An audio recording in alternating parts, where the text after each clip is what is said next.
प्रधानमंत्री ने कहा, देश में महिलाओं की सुरक्षा और संरक्षा चिंता का विषय। महिलाओं के खिलाफ बढ़ते अपराधों को रोकने के लिए सामूहिक प्रयास का किया आह्वान।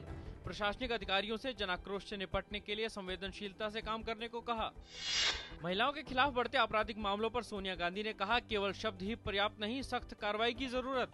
सुषमा स्वराज ने कहा, ऐसे जघन्य अपराधों के लिए हो फांसी। 5 वर्षीय बच्ची के साथ हुए दुष्कर्म के बाद देश भर में विरोध प्रदर्शन।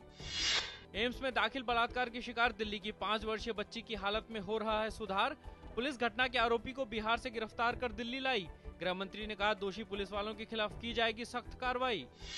कल से संसद के बजट सत्र का दूसरा चरण होगा शुरू। सत्र के दौरान खाद्य सुरक्षा, भूमि अधिग्रहण जैसे विधेयकों को पारित कराने का सरकार करेगी प्रयास। वहीं विपक्षी दल जेपीसी की मसौदा रिपोर्ट के लीक होने और सीबीआई के दुरुपयोग के मुद्दे पर केंद्र को घेरने का प्रयास कर सकते हैं। कल की गई नई रक्षा खरीद नीति की घोषणा। खरीद प्रक्रिया को अधिक कुशल बनाने व देश में रक्षा निर्माण उद्योग का आधार बढ़ाने के लिए अनेक उपायों को दी गई मंजूरी। एक महत्वपूर्ण कदम उठाते हुए रक्षा मंत्री ए के एंटनी ने खरीदारी प्रक्रिया से हटकर निर्णय लेने के अपने अधिकार मंत्रालय की सर्वोच्च नीति नियामक संस्था रक्षा खरीदारी परिषद को सौंपे। बांग्लादेश ने भारत के साथ कोयले से संचालित 1320 मेगावाट बिजली के संयंत्र के संयुक्त उपक्रम के करार पर किए दस्तखत। संयंत्र के लिए $1.6 अरब का निवेश किया जाएगा।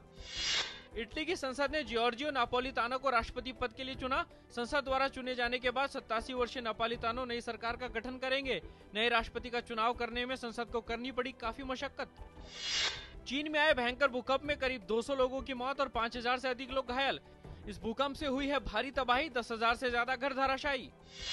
विश्व बैंक अध्यक्ष जिम योंग किम ने कहा, विकास समिति ने 2030 तक गरीबी उन्मूलन का रखा लक्ष्य।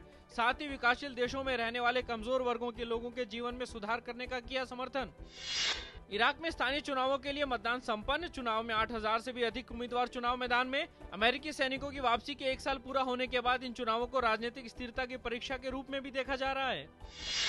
बहरीन सरकार के खिलाफ प्रदर्शन कर रहे लोगों और पुलिस के बीच हिंसक झड़पें। बहरीन में ग्रांड प्री के आयोजन स्थल को जोड़ने वाली सड़क को बाधित करने के कारण पुलिस और प्रदर्शनकारियों के बीच हुई ये झड़प। दिल्ली में चल रही सीनियर एशियन कुश्ती चैंपियनशिप में भारत पहला स्वर्ण पदक हासिल करने में कामयाब।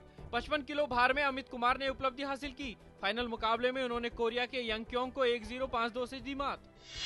महिलाओं के 51 किलो के भार वर्ग में भारत की विनीशा ने कांस्य पदक अपने नाम किया। कांस्य पदक के मुकाबले में विनीशा ने थाईलैंड की थाईकोवा को मात दी। वहीं बबीता कुमारी भी 55 किलो में कांस्य पदक जीतने में रही कामयाब।